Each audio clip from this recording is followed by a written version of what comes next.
Hello, and welcome to the Journey to CEO Success podcast.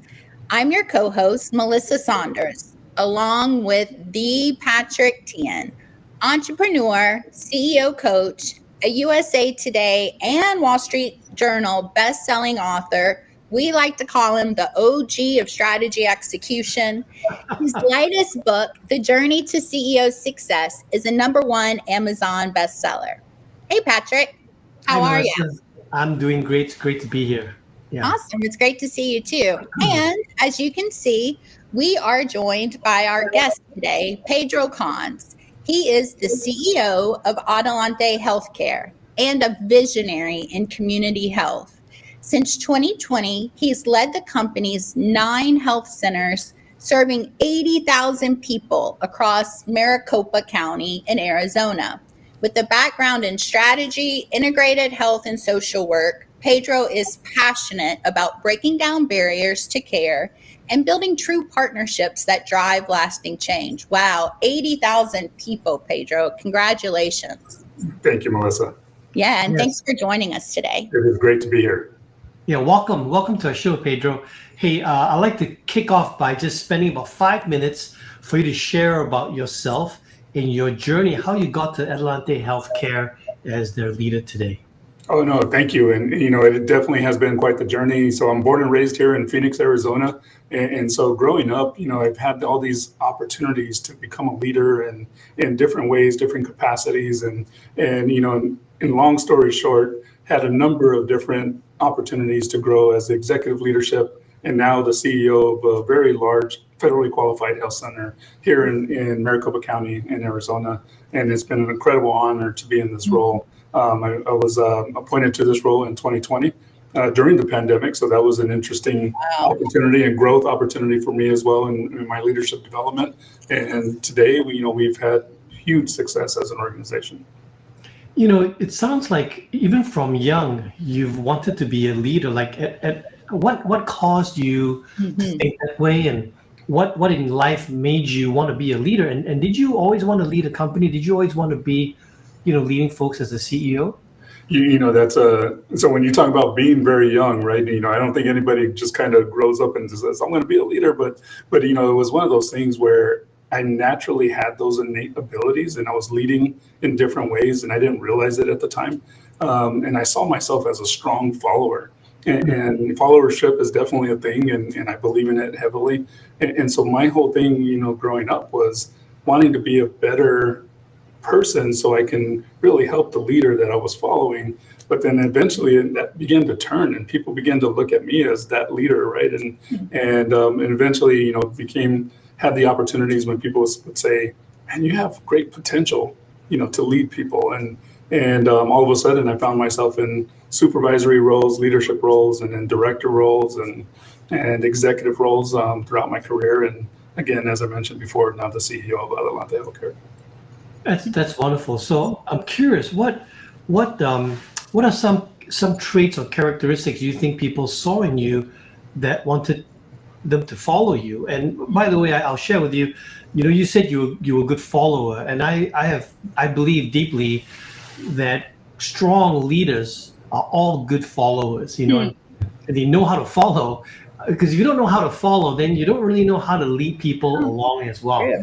So I found That's a great point. Hence, it's interesting that you said that you're a good follower there. Yeah, and I would say that it was just those opportunities, right? And you mentioned what innate talents or abilities, and I would say the big one was integrity. Always wanting to do the right thing, right, and lead in the right way, and make decisions that were right for our community, for our staff, for just doing the right thing. And I know that it's a thing that maybe most people say, but when I have just kept that to the core, and I know it came from my father. My father instilled that greatly in me, and he was a Marine, and his whole thing was his word was his bond, and so it meant a big deal to me to really ensure that I was staying true to who I am and what my word is. So authenticity, Yes. clearly being authentic, keeping your word, your commitments. By the way, those are all good tenets of execution as well.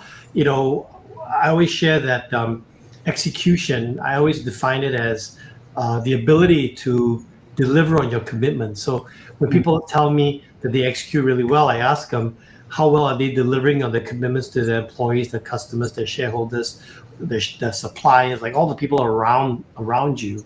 Because if you can't execute well, you will not be able to deliver on those promises and commitments you made. So that is absolutely the truth, and execution is so important.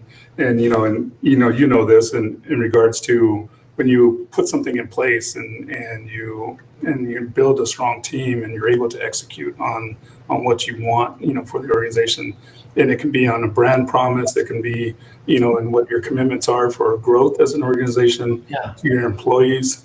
I strongly believe in looking at, as we develop our cadence, our metrics, for the organization, it's making sure that we're ensuring that we're addressing the needs of our staff, the needs of our community, and of course, the outcomes associated with our core customer, in our case, our patients. Yeah, I'm really interested today to explore some of your inflection points. I think that what I believe is that life throws certain things at us, good and bad both, and we make decisions. When we make those decisions, some of them are like key inflection points for us. Like I'm from Singapore.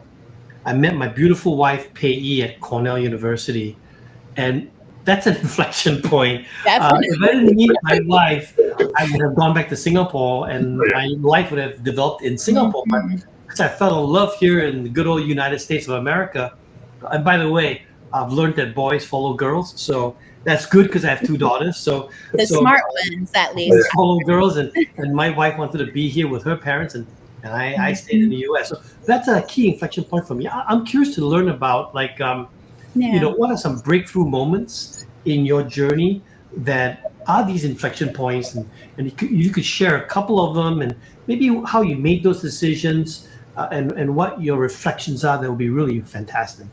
Oh, no, absolutely. You mentioned a couple of them, right? When you met your wife, you had to overcome maybe a fear that you had, right? In regards to asking that question and reaching out to her and saying, hey, do you want to go out on a date? And so the same thing in business, right? Is we all have fears, and that's normal, that's natural. And my inflection point in with my success is being able to face those fears and, and to address those challenges with a response. And that is that regardless what those fears are, that's the beauty of it, is to make that decision to move forward and conquer those fears so that we are successful. And in your case, you now have your beautiful wife, right? and so we have, when we're able to do that as leaders, so much good comes from it. So how do you do that? How do you actually face that fear, whatever fear it was, and conquer it? How do you do that? That's a great question, and I would say that for me, it's been a personal journey, right? Because even today, when there's challenges that present, there's always that element of fear, and for me, it's been staying true to who I am and what I've heard from my father, my grandmother, about what it means to be a good, kind person, a leader, and what that looks like. And so I use those influences, that frame of reference, to just help me on my journey of making the right decisions. And, when you're facing something like that, do you find, I find that a lot of people have trouble jumping in, making a decision, making a move, right? Fear kind of paralyzes some people. And even as I'm talking to you, I'm reflecting on how I feel about that. And to me, I think, you need a good amount of empathy of the situation and people around it. And then you need a drop of fear. Because if you don't have enough fear, you become reckless, right? Oh, yeah. Listen, sometimes you could be irresponsible if you don't have any fear at all. But just a little bit of fear may make you pause for a little bit. But here again, it's like finding Goldilocks porridge, right? It's like if you pause too long, your moment passed. If you didn't pause enough, you didn't think about it hard enough, right? So how do you do that?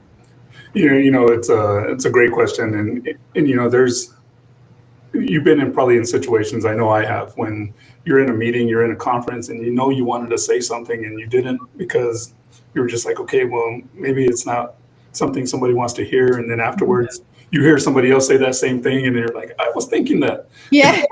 Yeah, right. And so those are elements or moments that we learn from. And there's opportunities for us to when you have that inclination that this is something I want to do, or this is something I should say, and you want to conquer that fear, just do it, because there's nothing else to lose but just somebody giving a response, and whether it's an agreement or disagreement, and that's okay too. And so once you realize or you face those things and you're willing to accept them, it makes it easier to make those decisions and to just jump in and face those fears. And you mentioned something else, and I would say this, and I've learned this from another program, a leadership development program I went to many years ago, and it was to turn up the heat, right? And when everything's going smoothly, something's wrong. You need to turn up that heat so that you can, continue to challenge yourselves to do even more, within your organization, within yourself, and to grow as a leader. Turn up the heat. Yeah, that's really smart. And I think what you're saying too, Pedro, is like, listen to that little thing in your head, because you kind of know the right direction or the right answer, and be confident enough in yourself and your skills to say it and to step up. Absolutely. So as you think about your current leadership at Adelante, the next generation of leaders, what are the 2 or 3 most important things you feel like you need to impart to them, teach them, or coach them along? What would those 2 or 3 things be that you're thinking about?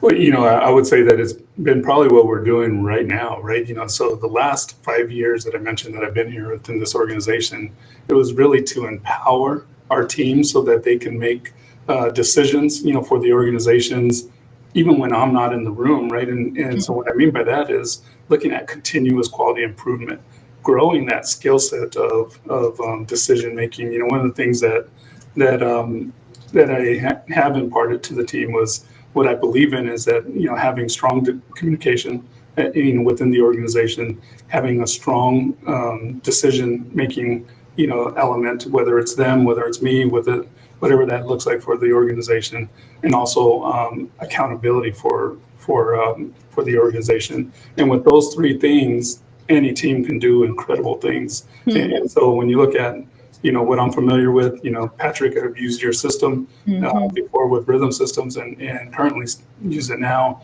And that really ties in with all those 3 things, right? Communication, decision making, and accountability.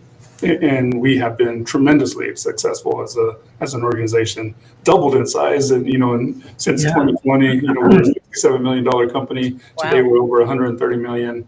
And it's really a part of what we've been able to do as a team. That's awesome. And making sure that they're capitalizing on what they have learned and continue to grow. That's awesome. You picked on one of my favorite words. You used the word accountability, and I think of accountability as helping people be accountable to achieving their goals, their plans, and for me, ultimately, achieving their dreams. I think some people think of accountability in more of a difficult way. So my secret actually to accountability is to remind everyone that accountability is not about whacking people on the head. Accountability is about helping people to be accountable to the plan and the dream that they have. Because, we all have dreams, right? And if you don't get things done that bring you closer to your dream, you are getting further away. So when I think of accountability, I think of it as being a really positive thing to help people achieve their plans, their goals, and that's why we do the things we do, right? Like in your weekly meeting, do you see things that aren't working quite right? You make an adjustment. All those things help you get closer to achieving your plan. If you don't do those things, I should say, you can't do those things if you don't have accountability. If you don't have accountability to the plan, it's hard to discuss those things. Oh no, absolutely, and it's a big value within our organization when it comes to what that looks like. And you're absolutely right. For me, it's not about hitting people over the head with a hammer or anything like that. And I know that's in some worlds that's effective, but not in mine. But and so it truly is having that strong communication about what do we need to do as an organization to move the needle forward, and how are we doing this together, and using all the great minds within the organization that I have, right? Everyone is empowered to do so, and they operate as a leader within the organization so that we can come together and do that continuous quality improvement of whatever that is, whether it's changing a policy, changing something that we need to tweak within the organization, changing our culture as an organization, which we've done. In fact, it's been fascinating what we've been able to do from a culture change aspect as well, and moving that forward so that we can be successful. That's great. I would love for you to spend some time with us on some of the high points and low points of your journey, because I always say, without without the valleys and the difficulties, we don't appreciate the highlights of the mountains when we get up to the mountain. Yeah, but more importantly, I find that with every low point or high point, there are wonderful takeaways that our audience can learn. So would you share, either it's a high point, a victory that you learned from, and you could say, okay, these are some of the things I want to keep doing, or maybe it was a low point, where it was a crisis, something that surprised you, but you solved it, and what did you learn from that? Oh, absolutely. And I think any CEO would be lying if they said they didn't have either. So I've definitely had many crises in my career, and and addressed them in different ways, and you continue to learn from them. A couple of years ago, we had an issue around our billing, and so that was a crisis because I didn't realize that cash flow had dropped significantly very quickly within the organization, and we needed to make some decisions very quickly. And so there were levers that we needed to pull, but it was taking that step back and taking a deep breath and saying, okay, what do we need to do to correct this, and bringing the team together and saying, what can we do, and keeping the employees in mind, right? And it was going to be very important for us to communicate this message about what changes we needed to make as an organization. And so that was very eye-opening to me in terms of things can happen in an instant, as when you're in charge, and we need to figure out how to get past those things and accept them, and then also be strong for our staff so that they can see that even though I'm probably shaking in my boots, and I know that I am, but they can't see that either, right? But we also have to be transparent and open with them. And so it was treading that fine balance of what that looked like, and learning from those experiences. And I would say that, even when trials and tribulations, happen within an organization, there are many successes. And one of them that we just had this last year, and I'm very proud of, with the team, of the many that we've had, was around our culture transformation. We embarked on a journey in 2023 to begin to, or we had started the cultural shift as an organization, but to redefine who we were as an organization, because we were doing more business in primary care, additionally more business in behavioral health care, becoming a stronger integrated care model. And there were those that were maybe a little confused, saying, we started as a primary care company, now we have behavioral health care, who are we? And so we needed to come back to the drawing board and figure out who were we as an organization, and get that collective voice from all of our employees. And so we embarked on a journey to create a new mission statement, a new vision statement for the organization, new core values, and it's been incredible to see the process. It was a year-long journey, and in my career, I've never seen a transformation like this, and so I'm very proud of it. Our new mission statement is to cultivate health by supporting individuals and communities at every step of their journey, and that came from all of our staff, as well as our executive leadership, or board members signing off on it. But it was truly about the employees and hearing their voice, and so that we can create this. I want to pause and double click on this a little bit with you, Pedro. So this transformation was intentional, right? Yeah. It was intentional. So here's some good learnings for our CEO audience. First question would be, what was the trigger, or what was the thing you noticed, the leading indicator that you noticed that made you say, oh, we've got to refresh and rethink our culture? What was it that gave you that hint that you had to do that? It was a little bit about what I had, said earlier, and that was that I was getting a lot of questions about the uncertainty of staff understanding who we were as an organization. And so that was a huge red flag for me in regards And was it because the kind of work you guys were doing was evolving? Is that why? Yes. And exactly that. And if I may just briefly mention that, we are a federally qualified health center, so we provide internal medicine, family medicine, pediatric care. We deliver over 100 babies a month, in our primary care arena. And then a new line of business that we involved in was behavioral health. Today, we see 700 patients a day in behavioral health alone. Wow. So now I have 1,000 patients in primary care, 700 patients in behavioral health care, basically running two different companies within the same company, but we are truly an integrated care organization. And so that's when the questions began to evolve. Who are we as an organization? Are we a primary care? Are we a behavioral health care company? And so we needed to answer that for ourselves. And what is the answer today? How did it evolve into your new mission? What is it today? It has been incredible. I mean, to where we're at today, the new mission statement that I talked about, our vision statement of leading a future, which accessible, high quality healthcare sets the standard for all. And then as well as our new core values, which is inspire, which is a mnemonic for inclusion, nurturing, in terms of service, purposeful, integrity, resilient, and then also engaged with our community. Can you spend a minute just sharing how you did that? Because we actually have quite a few customers who have reached this same inflection point as you, where they are working on how do we especially I've seen a pattern where if a couple of companies merge, which are fairly equal size, then they find that they have to rediscover their identity. So we actually have quite a few customers actually in this mode. Would love your insights on did you involve the whole company? Did you do a survey? I mean, what you absolutely. We did the 13-week race, right? And we broke it down into 4 quarters. And the first quarter was about really getting a lot of information from our staff, truly understanding, what those, the way the staff saw our current culture, what they feel that our culture is moving to, and what that looked like, and then really getting a lot of that input.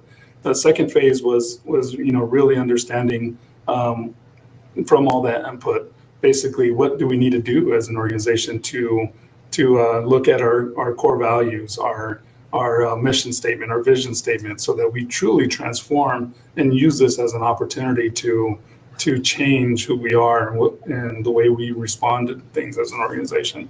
And then of course, by the end of that second quarter, getting board approval, for that. And then the third quarter was looking at implementation, and changing bringing it out, highlighting it.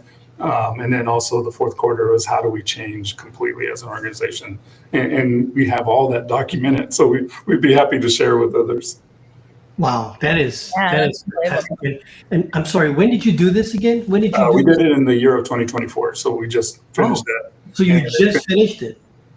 It's been incredible. I mean, you can walk around my organization and every single staff person will tell you about our mission statement, our core, our vision, our core values, and we start and end every meeting with them as well. And I love that. It's been incredible to see the transformation. As I mentioned, I've been a part of many organizations and have led different opportunities like this. I've never seen one that's been truly successful as I have, the way we have done it. And and I'm not just bragging, it's been incredible to see. No, this is really exciting. What are one or two things that you can say? Because as you reflected just now, you've been part of quite a few, and this has been your most successful one. And usually it takes maybe 2-3 times around for us to go, we got it, right? Like some people ask me, hey, Patrick, how come you're able to do certain things for your company today? I'm like, because I was stupid and it took 4 times around the block. So I'd love to know, what are a couple of key things that you think was different that allowed you to lead last year through this 4-quarter transformation to the successful point that you are today, coming to 2025, and everything's good. Right, I definitely can share that with you, and that is, in the past, it's always been a top-down approach, and that's the way it is in most organizations, where you have the board, and the executive team, the CEO, looking at strategy and where do we go from here as an organization.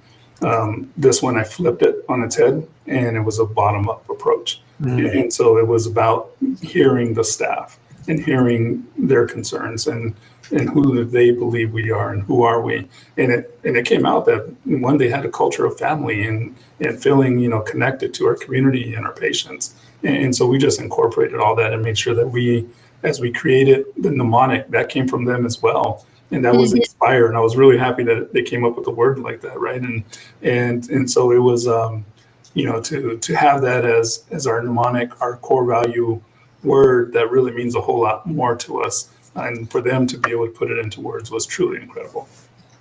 So if I could summarize what I just heard, number one, bottom-up approach. You said that lots of times you've been part of things that were top-down. The board, the CEO, executive team decides this is how it's going to be. In your case, it was a bottom-up approach. You truly listened and learned what the staff needed, what were the concerns. The words came from the staff. So I gather that you picked up what was important to them versus maybe selfishly what might have been important to you. What's important to them. Absolutely. Yeah. That's fantastic. Now, what are you doing in your rollout? So you rolled it out in Q4, if I heard you correctly. Yes. Q1 was like figure stuff out. What was it again? Q1 in your fourth 13-week races, right? The first quarter. Yes. It was getting the feedback in Q1. Right. The second one was looking at, what did the new mission statement sounds like, new vision statement, all came from the staff as well. Core values, redoing our core values. And so all that came from them, and then went to board approval and the end of Q2, and then began to roll it out. And then the fourth quarter was more of making sure that everything in our system changed. I don't know if you can see that. We sure can. And so, you have all these different things. I have lanyards that every single staff person has. Nice. And it's on our IDs and so forth, and our website, and everything that touches our patient-facing, swag and everything else. And so it truly is the full rollout and what that looks like in Q4. Well, congratulations. I think, for our audience should be listening really hard, because this is what you achieved, Pedro. Congratulations. It's very hard to achieve. Very hard to achieve, and to do it within a year in a nice packaged way, like that. Organized way, yeah, that's good nice. Accountability and delivering on achieving that dream of of the transformation. That's just Thank you. It really is. That is amazing. So I have two last questions, actually. The first question is a time machine question. With all your experience today, if you travel back in time to, say, before you became a CEO, right? As you're taking that first CEO job, what advice would you give your younger self just as you're taking your first CEO opportunity? Oh, wow. That is a great question. So one of them is a word that I know you use in your book, and that's to be curious. Because curiosity is so important in our life, to learn more, to be open to new ideas, to really take in. Because I can tell you now, if you take the opposite and put me, now and put me in that younger self, I will do so many more great things in this world because I now have that knowledge, right? But with that knowledge, you need to be curious, and you need to be open to learning from others and learning from, so that you can be in those roles in the future. Wow. Thank you. That's a great answer. My last question is, as I shared with you, our podcast, our show is to help CEOs and leaders, have a joyful and successful life. So my last question is, what advice can you leave our audience for them to have the best journey towards a joyful and successful life? Wow, that's a great question as well. And I would share that, tomorrow, your work will always be there tomorrow, but your life may not be. And so we need to have that work-life balance, right? And I learned that the hard way. when I was 46 years old, I learned that I had congestive heart failure and I needed a quadruple bypass, and that was a life-changing experience for me. And I remember prior to that, I was working to midnight every single night and doing all these other things. And I remember a mentor of mine had told me that once, but I never really took that to heart and said, your work will always be there tomorrow, and because it always will be, but your life may not be. And so we need to live life to our fullest and really have that work-life balance. Many people talk about it. I can tell you today, in 2 weeks from now, I'm going to be in Peru. I'm going to be hiking Machu Picchu because I can now, with Take you. me with you. My wife and I will come with you next Yeah. week. and it's one of those things where we have to not just say those things about having a work-life balance. When I leave this office, I'm done for the day. And I realize that, yes, I may need to do something. Somebody's going to call me and ask me to sign something, but I'm there for my family and making sure that I'm taking care of my health and that I'm being there for my family as they need me. And we're taking the vacations that we need to stay happy.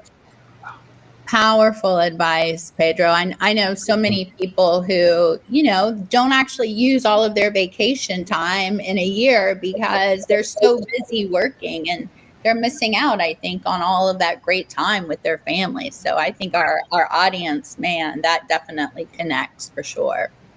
Oh, thank you.